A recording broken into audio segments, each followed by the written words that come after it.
Lyca மற்றும் red giant movies தயாரிப்பில் பிரம்மாண்ட இயக்குநர் சங்கர் இயக்கத்தில் உலகநாயகன் கமல்ஹாசன் நடித்த இந்தியன் 2 உங்கள் அபிமான திரையரங்குகளில். நேர்களே, தமிழ்நாட்டில் இந்த வாரம் ஒரு தேர்தல் வாரம், இந்த வீக்கெண்ட் ஒரு எலெக்ஷன் வீக்கெண்ட். இந்த சனிக்கிழமை நமக்கு விக்கிரவாண்டி பை எலெக்ஷனில் யார் ஜெயிச்சாங்க அப்படிங்கிறது தெரிய போகிறது. இன்னும் சரியாக ஒரு 10 நிமிஷத்தில் 15 நிமிஷத்தில் இந்த வாக்கு எண்ணிக்கை அப்படிங்கிறது விக்கிரவாண்டியில் தொடங்கவிருக்கிறது. அதை பற்றி தான் பேசி வருகிறோம். திரு சேலம் மணிகண்டன் அவர்கள் நம்மோடு இணைந்திருக்கிறார். அவர் நிகழ்ச்சிக்கு அன்போடு வரவேற்கின்ற சார். இந்த அதிமுக ஓட்டு எங்கே போகும் தான் காலையில் இப்போ எங்களுக்குள்ளெல்லாம் பெரிய சர்ச்சை. நோட்டாக்கு தானே போகுது 65,000. சந்திடி நேர்களுக்கு வணக்கமா.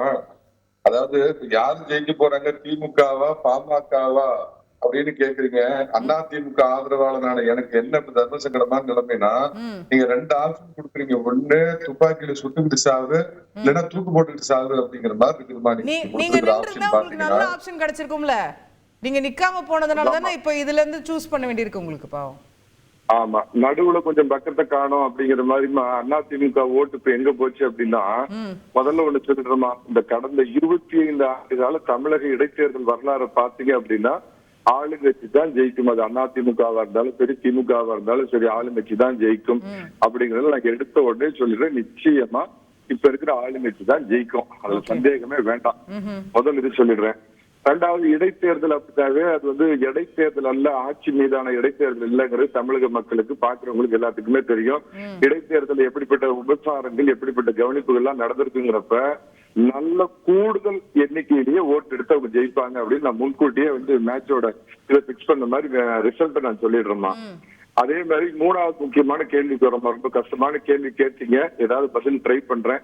என்னன்னா, அதிமுக ஓட்டு எங்க போகுன்னா, அதிமுகவுடைய பொதுச்செயலாளர் நான் போட்டி இல்லை அப்படின்னு தான் அறிவிச்சிருக்கார ஒழிய அதிமுக தொண்டர்களை பார்த்து இந்த இடைத்தேர்தல் நீங்க புறக்கணியுங்கள் அப்படின்னோ இல்ல நோட்டாவுக்கு ஓட்டு போடுங்கனோ அப்படிலாம் அவர் எந்த இதுமே இன்ஸ்ட்ரக்ஷன் கொடுத்து அதிமுக புறக்கணிக்கிறதுன்னு தானே அறிவிச்சிருக்காங்க இந்த தேர்தல.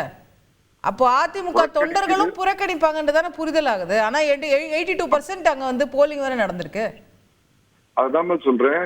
அதாவது பத்திரிகையாளர்களுக்கும் பொதுமக்களுக்கும் அவர் சொன்ன செய்தி அதிமுக இந்த தேர்தலை புறக்கணிக்கிறதுன்னு சொன்னதோட, அதை தாண்டி அங்க உள்ள அதிமுக தொண்டர்கள் இந்த தேர்தலை புறக்கணியுங்கள் அப்படின்னு திரு எடப்பாடி பழனிசாமியோ இல்ல 2ஆம் கட்ட தலைவர்களோ யாருமே சொல்லாத நிலைமையில சோ ஒரு அவங்களா பார்த்து விருப்பப்படுறவங்க போய் வாக்களிக்கலாம் அப்படிங்கிற அந்த சான்ஸ்ல பாத்தீங்கன்னா 10.5% இடஒதுக்கீடு வன்னிய பெருமக்களுக்கு கேட்டவர் டாக்டர் ராமதாஸ், 10.5% இட ஒதுக்கீடு கொடுத்தவர் எடப்பாடி பழனிசாமிங்கிற அடிப்படையில என்னுடைய பர்சனல் அனுமானங்கள் கேட்டீங்கன்னா பெரும்பகுதியான அதிமுக வாக்குகள் பாமகவை நோக்கி போயிருக்கும் அப்படின்னு தான் நான் நினைக்கிறேன். நாம் தமிழரோ யாரோ ஒரு சீரியஸான ஃபேக்டரா அது எட்டிக்காய் மாதிரி அது பழுத்து என்ன பலன் அப்படின்னா நாம் தமிழருக்கு அதிமுகவுடைய வாக்குகள் அதுதான். அதாவதுமா திமுகவுடைய கடுமையான எதிர்ப்பு அப்படிங்கறதுல தோன்றிய கட்சி தான் அதிமுக. அதாவது திருக்குவளை தீய சக்தி, திமுக தீய சக்தி அப்படின்னு புரட்சி தலைவரை வெளியேற்றி அவமானப்படுத்தி அதனால ஏற்பட்ட கட்சி தான் அதிமுக. அதிமுகவுக்கு கொள்கை என்னன்னு புரட்சி தலைவர் ஒரு காலத்துல கேட்டப்ப அண்ணா சொன்னார். ஆனா உள்ளபடியே பாத்தீங்கன்னா அதிமுகவுடைய கொள்கை என்னன்னா கண்மூடித்தனமான திமுக எதிர்ப்பு.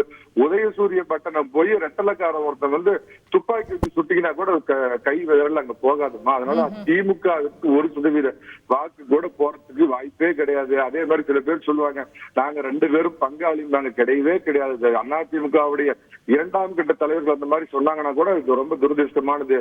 ஒரே பகையாளி கட்சிகள் திமுக. அந்த அடிப்படையில ஒரு ஓட்டு கூட திமுகவுக்கு பாமகவிற்கு பெரிய அளவுக்கு டிரான்ஸ்பர் ஆயிருக்கும் நினைக்கிறேன். ஓரளவுக்கு ரொம்ப மைனர் லெவல்ல பாத்தீங்கன்னா நாம் தமிழர் கட்சி கூட போயிருக்கலாம். ஆனா என்னால அறுதிட்டு சொல்ல முடியும் திமுகவுக்கு 1% கூட போயிருக்காருமா.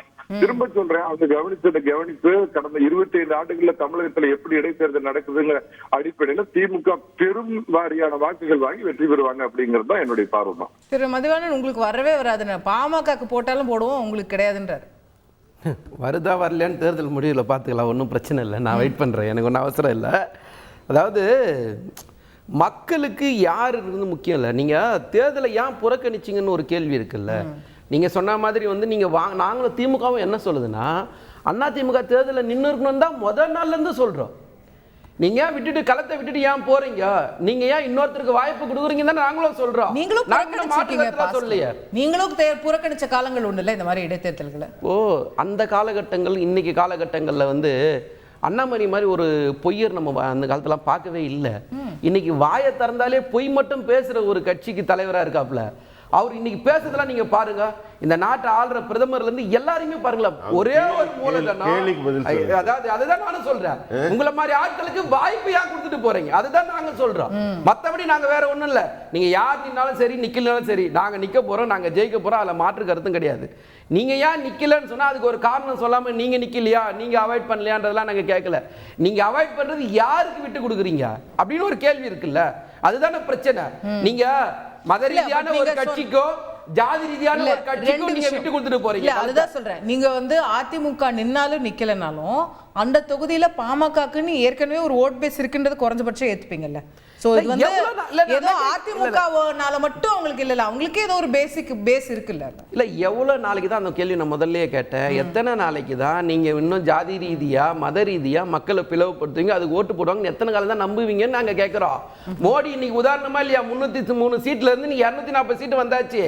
நீங்க தேர்தலை எதை சொல்லி கேட்டீங்க? 2014 டெவலப்மெண்ட் பத்தி பேசுனீங்க, 2019 பாதுகாப்பை பத்தி பேசுனீங்க, 2024 எதை பத்தி பேசுனீங்க? மதத்தை பத்தி பேசுனீங்க. மக்கள் புறக்கணிச்சாங்களா இல்லையா? அதே தான் பாமகவுக்கும். நீங்க ஜாதி ரீதியா நீங்க பேசுங்க, பேச பேச நீங்க பின்தங்கி தான் போவீங்களே தவிர வளர்ச்சியை மட்டும் பேசினாதான் வளர முடியும். லைகா மற்றும் ரெட் ஜெயண்ட் மூவிஸ் தயாரிப்பில் பிரம்மாண்ட இயக்குனர் சங்கர் இயக்கத்தில் உலகநாயகன் கமல்ஹாசன் நடித்த இந்தியன் 2 உங்கள் அபிமான திரையரங்குகளில்.